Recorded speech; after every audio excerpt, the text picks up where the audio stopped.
East Village explosion. As authorities investigate, the search for the missing continues. Unfit to fly? Troubling details emerge about the co-pilot in the Germanwings plane crash. The Jolie effect. How an actress's bold decision spotlights preventive surgery. It's March 27, 2015. From Columbia University in New York City, this is Columbia News Tonight. Good evening. Welcome to Columbia News Tonight. I'm Grace Lee. And I'm Jane Greaves. We begin tonight with what the mayor of New York is calling a rare scene of devastation in the middle of a major city. The mayor also said the investigation into what caused the explosion at Level 3 buildings is only in its early stages, but he did say that someone could have very well have tampered with gas lines in the building. Our Marisa Armas is standing by near the scene in the East Village. Marisa? It's been more than 24 hours since the fire and explosion. As you can see, firefighters are now inspecting neighboring buildings. 3 buildings collapsed, 25 people were injured, and 2 people are still missing. Big noise. It was big noise, like boom. And it's like shaking the building, all building. Witnesses said the site at 121 2nd Avenue was one that they will never forget. This one lady, this injury. She has blood is coming, looking. Then is a lot of smoke. Look. Officials say a gas line was inappropriately accessed by people in the building, which caused an explosion, sparked a massive fire, and caused the 3 buildings to collapse. The whole thing just, boom, collapsed on the sidewalk, and you could see that, anybody was walking there at that time. There was a car that was parked up across the street. I think the windows got shattered, so obviously the explosion was strong enough that it shook our buildings. More than 24 people are injured, 4 critically, and 2 young men are still unaccounted for. Please call 311 if you either are trying to confirm the whereabouts of a loved one or if you have information to offer about someone who may be missing. In a press conference on Thursday, Con Edison said they evaluated the meter installation for a new service in the same building just minutes before the explosion. First responders worked through the night to ensure that the fire was under control and to make sure that residents were safe. A shelter for displaced residents was set up at PS 63. Right now we've registered 55 adults and 1 child. The Red Cross has set up a reception center for the people that were impacted by the fire to come and sort of regroup and understand what the next steps are. But right now, the next steps for the city are to clear out the remnants of the space that used to be home to 60 people. Residents may be able to move back into their homes as early as Sunday. Others will need long-term housing. Back to you, Jane. Thanks, Marisa. Moments after yesterday's East Village explosion, stunned New Yorkers flooded the smoky streets. But as Melissa Ferris tells us, not all of them were too stunned to take heroic action. It only took 3 minutes for first responders to get to the scene, but in the minutes before they arrived, 2 men, passerbys, saved the day.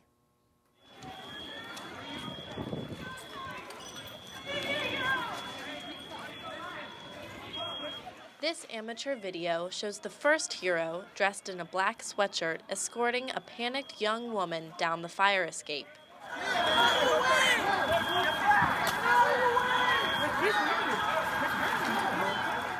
The other Good Samaritan, right there in the gray sweatshirt, braves the smolder himself as he climbs up the fire escape.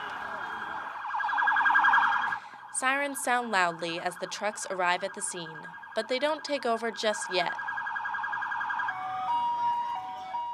If you listen closely, you can hear the hero yelling for trapped residents as he pries their windows open, going all the way up to the 5th floor. He barely makes it out himself, touching ground again just a few seconds before the building is swallowed by smoke and bursts into flames. You may have noticed throughout the video, dozens of people are documenting the disaster with their cell phones. This raises questions about whether people are too focused on images and Instagrams and not focused enough on helping those in danger. Jane? Thanks, Melissa. Shortly after the East Village explosion, another fire started after 1 a.m. Friday in an Upper East Side apartment building. According to fire officials, the flames started in 2 apartments on the top floor. The fire was under control within 2 hours. 5 fighters suffered minor injuries. The fire department is still investigating the cause of the fire. In the French Alps today, investigators are working in treacherous terrain and high winds to find victims and clues for what happened to Germanwings Flight 9525. It crashed Tuesday, killing everyone on board. Investigators now say the co-pilot crashed the plane on purpose. Meredith McGraw is here with the latest. Meredith? Those investigators want to know what caused the co-pilot, 27-year-old Andreas Lubitz, to initiate the deadly descent that killed him and all 149 other people on board. Today, German airline officials proposed a change to make sure nothing like this ever happens again. After searching Lubitz's home in Dusseldorf, Germany this week, investigators learned that Lubitz suffered from an illness and had been hiding doctor's notes from Lufthansa, the parent airline of Germanwings. Data from the black box pulled from the wreckage reveals Lubitz acted deliberately. At 10:01 a.m., Germanwings Flight 9525 departed from Barcelona, Spain for a routine flight to Dusseldorf, Germany. At 10:27, the Airbus 320 reached a standard cruising altitude of 38,000 feet, at which point the pilot left the cockpit to use the restroom. That's when Lubitz locked the pilot out of the cockpit. Even as the pilot banged on the door, Lubitz refused to respond. Lubitz deliberately lowered the plane's altitude until it crashed into the Alps at 10:40. Lubitz had a perfect flight record. However, investigators are looking into the few months he took off, reportedly to be treated for his depression, during training in 2009. Lufthansa does not mandate additional psychological evaluation of pilots after hiring. Unlike the United States, European airlines are not required to have 2 people in the cockpit at all times. Today, airlines from around the globe are changing that effective immediately. 3 Americans were killed in the crash, including a mother and a daughter from Virginia. The victims are from 18 different countries. Responders continue to search through the wreckage for the second black box. Hopefully, it will provide additional clues as to why the co-pilot decided to end not only his life, but the 149 other lives on board. Thanks, Meredith. The tragic crash of Flight 9525 has airlines around the world taking a hard look at their procedures for screening pilots. Here in the United States, the question is, should American travelers be concerned? We sent Sade Falabita to find out. This morning, investigators learned that a doctor diagnosed German co-pilot Andreas Lubitz as unfit to work, evidenced by a ripped medical note found in his home. This isn't the first time a pilot has intentionally killed himself along with all the plane's passengers. In October 1999, Egypt Air Flight 990 left New York's JFK Airport and was crashed into the Atlantic. In November 2013, the captain of LAM Mozambique Airlines Flight 470 put the plane into a nosedive shortly after the first officer left the flight deck. The Germanwings plane crash has shed light on whether the airline pilots responsible for ensuring millions of passengers' safety are mentally fit to fly. Rich Browner, who has a son traveling throughout Europe, is concerned. The whole flight. And the last time he flew to Paris, they tracked it right up until the airport, and all of a sudden the hours were 0, and they had no answer to what happened, no resolution for about 15 minutes. So we were on eggshells the whole time. So it's scary. Other flyers do not appear to be as worried. I think that our airline security is pretty good, and one cannot safeguard against all the evils and tragedies in the world. Carsten Spohr, CEO of Lufthansa, the company that owns Germanwings, said Lubitz was not required to undergo psychological examinations and does not see a need for a change in procedures. Political science professor Max Abrams believes that if a person is acting alone, it is very easy to miss the warning signs. The airlines should take the lead on monitoring their pilots and making sure that they're both physically healthy and mentally healthy. And if they were to do that, then presumably there would be fewer of these cases. According to the Airline Pilots Association, pilots' mental and emotional state is monitored continuously throughout their career. Sade Falabita, Columbia News Tonight. Today, for the second straight day, warplanes from a coalition of nations led by Saudi Arabia bombed rebel-held parts of Yemen. The Saudis said that the airstrike accomplished their initial goal of destroying Yemen's air defense systems. Coalition officials are hoping the air campaign will weaken the rebels who are attempting to overthrow the Yemeni president. Coming up, an Italian appeals court overturns the conviction of American exchange student Amanda Knox, and what DREAM Act students are doing to change the governor's mind about funding college educations.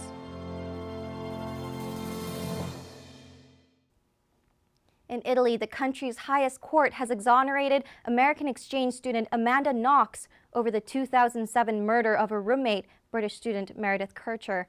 The court overturned a guilty conviction for her and her former boyfriend, Rafael Solicito. They both served more than 4 years for the killing before their conviction was overturned. They were then found guilty again in 2014. This brings the legal proceedings in the case to a close. Senate Democratic leader Harry Reid announced today he won't be seeking re-election in 2016. Reid publicly endorsed New York Senator Chuck Schumer as his replacement. President Obama issued a statement calling Reid not only an ally, but a friend.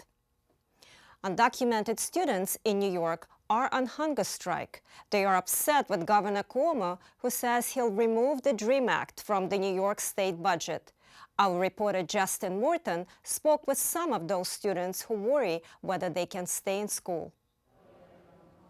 Monica Seabury is a senior at CUNY studying political science and international studies. She and her parents moved here from Ecuador when she was 16 years old. Seabury is the leader of the CUNY Dreamers, a student group protesting Governor Cuomo's decision. The decision of Governor Cuomo of not having the New York State Dream Act in the budget makes me feel frustrated, sad, angry.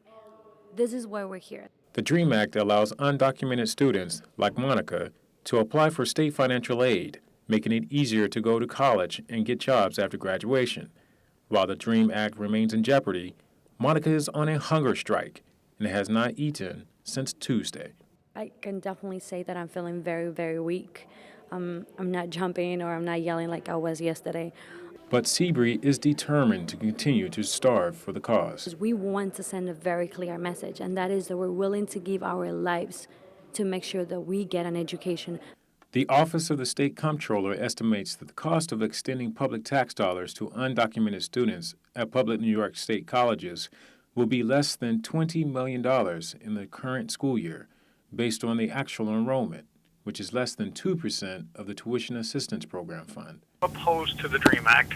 I made that quite clear. I do not believe that we should be using the TAP funds or public tax dollars to reward those that have come illegally. When asked about his thoughts on those undocumented students who are concerned about their future and about staying in school, there are a lot of kids that are facing that situation, but to take tax dollars and specifically say we're going to help this particular group of kids while not having enough to help all of the rest, I think is not right. Here at the Judson Memorial Church, despite not having full support of their family, the Dreamers here are still diligently fighting the cause. Though Governor Cuomo has tabled the DREAM Act for now, he could still put it back into the state budget with the approval of the leaders of the Assembly and Senate. Justin Morton, Columbia News Tonight. Still to come on Columbia News Tonight, an old sexually transmitted disease is making a comeback, and how one famous actress's bold decision is making other young women think about radical preventive surgery. New York City is witnessing a large increase in the number of syphilis cases. In this week's Focus Report, Kingsley Amayo reports that the Department of Health attributes the rise to gay men having unprotected sex. New York City has the highest rate of syphilis in the entire country. According to the latest report released by the Department of Health, figures from last year shows that infection rate jumped by 8% from the previous year. Ty Thompson, a gay man, says the use of condom has become boring. But everybody has unprotected sex. Like, it's the norm. It's actually become the norm. I see a lot of people that are uncomfortable with using condoms. I've had unprotected sex before. I have been in different relationships to where I felt comfortable with doing that. Condom fatigue is not the only reason people are having unprotected sex. HIV preventive pills like Truvada make people feel invincible. They are not. Truvada is one of the newer options for people to actually have condomless sex. We need to be very clear about the language that we use. So while Truvada is a great medicine that protects from HIV, it does not protect you from any other sexually transmitted infection. How concerned should gay men be about the report findings? I think it's really important to note that what we're seeing is part of a trend, not some significant spike that needs to cause any panic. But Akutagawa disagrees. I think anytime your local municipality says there is a danger to you, you should take it very seriously. And in this case, even though it may be syphilis a treatable disease, it opens a gateway to other diseases. This neighborhood called Chelsea has the highest rate of syphilis in the entire country. The transmission rate here has gone up about 6 times the city's average, and the Department of Health say they've recorded 138 new cases in this latest report. Well, Chelsea is considered what we would call a gay ghetto. So I think that has a lot to do with why we might see that one neighborhood in New York City see this explosion of cases. Ciancioto says syphilis is not only contacted through sex, it can also be transmitted through the open sore of someone who has it. If you're using a condom, you can still catch syphilis. The thing to do is ensure that when you go and get your annual or quarterly HIV test, that you take advantage of opportunities to get a free syphilis test. A lot of people have fear of the unknown, but knowing is the thing that equips you with the tools that you need to care for and protect yourself. And in the case of syphilis, it's just one shot of penicillin. But most people agree that the best way to avoid getting syphilis is not to have unprotected sex. Kingsley Amayo, Columbia News Tonight. There is a public health emergency tonight in southern Indiana County. It's all because of an HIV outbreak fueled by needle-sharing drug use. At least 72 people have been infected in Scott County. A team from CDC Division of HIV/AIDS Prevention arrived Monday to help local and state health officials cope with the situation. In a New York Times op-ed this week, Angelina Jolie revealed that she underwent an elective surgery for the second time in 2 years. But are these preventive measures right for other young women? Hillary Hansen reports. 2 years ago, Angelina Jolie surprised the world when she underwent an elective double mastectomy after a test revealed that she carried a mutation of the gene linked to breast cancer. Now at 39, Jolie revealed that she had a surgery again. Her ovaries and fallopian tubes were removed following a CA125 test. All the publicity surrounding Jolie's preventive surgery is putting new emphasis on the question of young women having such elective procedures. In Jolie's New York Times op-ed piece, she said, CA125 has a 50 to 75% chance of missing ovarian cancer at early stages. I know my children will never have to say, Mom died of ovarian cancer. Eventually, I would have had to have it because it almost always goes that way. It would have been years of pressure, tense, not knowing. Couldn't do it. Yeah. Teresa Mucci had a double mastectomy 15 years ago. And although the tumor was only in her left breast, she opted to have the right one removed also at the same time. It's because of aggressive measures like these and other medical procedures that Teresa is here with us today, able to enjoy her great niece and her sister. Teresa thinks it's wise for Jolie and all young women to be particularly aggressive about testing and procedures when it comes to their reproductive organs. You know, Miss Jolie, I can see why she's trying to stay ahead of the game. And one thing that happens when you have cancer is you lose such control when you're in the grips of the medical world with that big ugly word that you try to control anything you can control. And she may feel like that, and that I could totally relate to. Dr. Alexander Swistel says that since Jolie made her procedures known, the demand in his clinic has increased twofold, and he is pleased with this trend. So I think people start, women start saying to themselves, well, okay, I've got the gene, and now I either have to have the surgery or I just go every 6 months with torture. And it is torture. Dr. Swistel and most experts agree that decisions like Jolie's are difficult and must take into account many things, like age, family history, and test results. Hillary Hansen, Columbia News Tonight. Today, the White House revealed a new plan to fight antibiotic-resistant superbugs. More money and resources will be spent on developing drugs and diagnostic tools. Currently, the U.S. Center for Disease Control estimates that about 2 million Americans are infected with superbugs every year, which results in the deaths of about 23,000 people. Up next, our consumer report about ATM machines that could be taking your money and stealing your identity. And New York ferry service is expanding. We'll tell you which neighborhoods will and won't be getting the service. ATM skimming has been a long-time problem in New York as well as other parts of the country. Recently, there have been a rash of incidents. In our consumer report, Charmaine Nero tells us how the thieves are installing hidden cameras and card readers to steal customer information. Imagine going to a bank to retrieve your money from an ATM, only to have your information stolen through a device called a skimmer.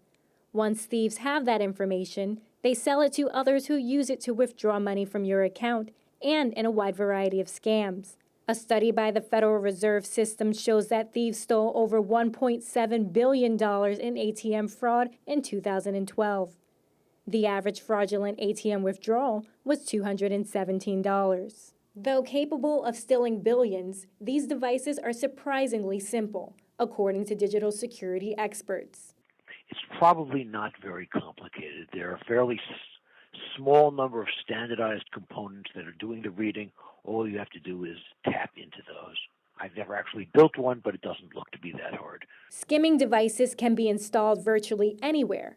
Not only are they found on ATMs, they are also found on credit card readers at food markets and department stores. MetroCard machines are another favorite target. In many cases, users may not know their account has been compromised. I know that I've had fraud before, and I don't know whether that's from hacking or whether that's from an ATM scam. Police in Glen Cove, Long Island want people to know they recently found a skimming device at a neighborhood 7-Eleven.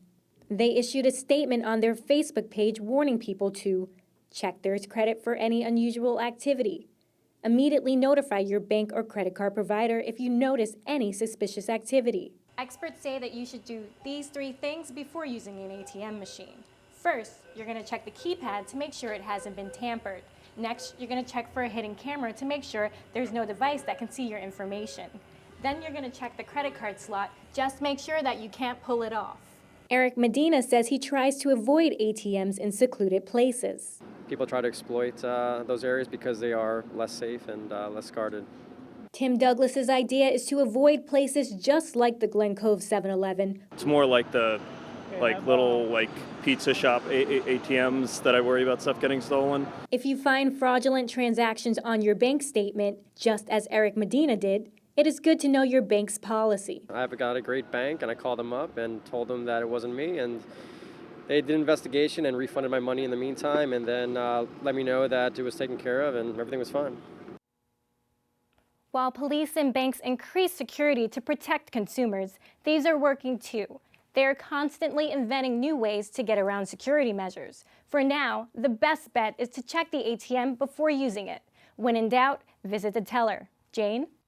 Mayor de Blasio wants to create a citywide ferry network, but his plan does not include uptown Manhattan. Stephanie Beach tells us in Tonight Morningside report that one local official hopes to change his mind. West 125th Street is one of the major thoroughfares in uptown Manhattan, crossing the borough from the Hudson River to the Harlem River. And now, 125th Street is also where residents and council members hope to see a new commuter ferry. Local officials say that they'd like to see a pier for a ferry service to New Jersey in this neighborhood. If the plan were to go into effect, Right here is where residents would come to get onto that ferry. This space is currently the West Harlem Piers Park, a 2-acre-long strip of greenery with a dock over the Hudson. The park opened in May of 2009 after $20 million in renovations. Ferry service would be a plus because it would make more people aware that the park is here. They would get to see it, they'd become more familiar with it, and would be more likely to come here and visit it. Mark Levine is a councilman from District 7. His recent op-ed in AM New York was aimed right at Mayor de Blasio. Levine could not be reached for comment, but in his piece he wrote, "With a pier, adjacent subway, great nearby water connections, and rapidly growing transportation needs, West Harlem is the ideal location for a ferry service. Here's hoping our community won't be forgotten as New York City embarks on a new era of ferry expansion." Robert Sotomayor lives in Bergen County, New Jersey, but likes to visit the park. He says that he would love having a ferry stop here. It'll be a lot more convenient for me and for a lot of other Jerseyans to have a better access to the city. And this would not be the first time that the riverfront location would house a commuter ferry. The pier was in service from 1806 to 1965, leaving a lasting impact in its neighborhood. It's part of the neighborhood DNA. I understand why ferries kind of went out of fashion, with the creation of bridges and highways. They became somewhat obsolete. Now I think people are considering that ferries may take the burden off of the highways. But not everyone is on board. If you got rid of the park, that would not be a good thing at all. I'm sure a lot of people would disagree with that. Today, we announced that we're launching a new citywide ferry service to open for business in 2017. Locations have been announced, but no timeline has been given for when construction will occur, leaving Levine and community members with some time to persuade the mayor why West Harlem should be added to the plan. Stephanie Beach, Columbia News Tonight. The winning ticket for Tuesday's Mega Million drawing was sold at Carlton Cards inside Penn Station. The $58 million winner still hasn't come forward. New York State lottery officials say winners have 1 year from the date of the drawing to claim their prize. The lucky winner could use the lotto winnings for a coveted New York accessory, a 212 area code. The original Manhattan area code is getting harder to come by because of the number of phones in the borough. So much so that people have begun selling their 212 phone numbers. They're bringing from $75 to $1,000. Some online services are even dedicated to buying and selling those 212 numbers. Coming up on Columbia News Tonight, if you find yourself at Bailey's Cafe in Brooklyn, you might not be able to get a meal, but you might run into our New York of the Week.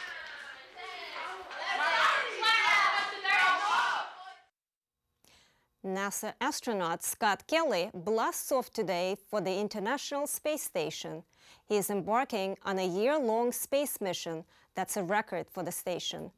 If he looks familiar, that's because his twin brother, Mark, is also an astronaut.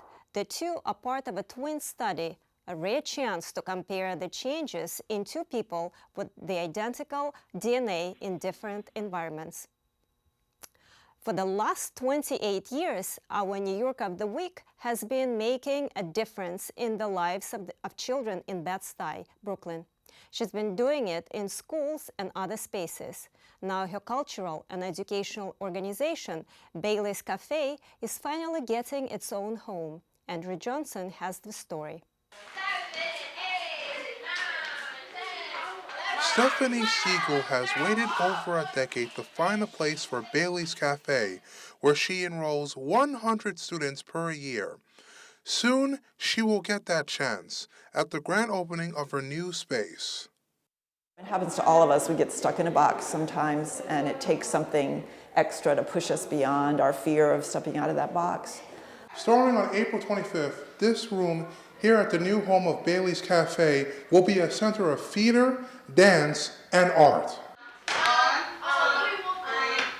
Often the arts frees up something, the pleasure of painting something or sharing music or sharing dance often takes you beyond that fear, and you know, can help a person to grow. Since 2003, Siegel has offered a safe place for kids to express themselves through education and the arts. She was a Brooklyn school teacher for 25 years. Now she devotes herself full-time to Bailey's. 12th grader Myra joined the program several years ago. Now she teaches dance to girls after school at nearby PS 21. We have dancing, we have drawing, we have poetry. I love dance, and when I come to Bailey's Cafe, I get to dance, and it makes me feel at home. 12th grade twins Marcia, Sully, and Melissa have been a part of this program for 4 years. They say Miss Siegel inspires them. She's a wonderful person. She is a role model, like Myra said, and a leader. I think she's a very determined person, so she teaches other students in the school to act as a leader as well, which is very important. The same thing. I think she understanding, creative, and like motivate others. So I don't know. I just love her. So Siegel relies on independent donors. She says a permanent location will help. Up until now, the program has been run at affiliated schools. Siegel and the kids are excited to now have their own space. People who've come by to see what's going on, offered their services, been really friendly, really made me feel like we were part of a village. So it's been very welcoming. And the kids agree that after 12 long years, it feels like Bailey's Cafe finally has a home. Andrew Johnson, Columbia News Tonight. For athletes of all sports, one good quality to have is drive. But the Cleveland Indians took that message to the next level earlier this week. This BMW was parked on the team's spring training field at shortstop. As it turns out, it was all part of a prank the team played on their 22-year-old shortstop, Jose Ramirez. Teammates say Ramirez would often park his car in the wrong spot, so they parked it for him. Ramirez found out about the prank when he took the field. And while it was Ramirez's teammates who embarrassed him, last night another athlete did a good job embarrassing himself. In his pregame press conference, Wisconsin basketball player Nigel Hayes whispered a secret to his teammate that was picked up on a microphone, clear enough for an entire room full of reporters and 4 million YouTube viewers to hear it. Take a look at what happens after Hayes notices the woman taking notes at the presser. All right. Do you have it?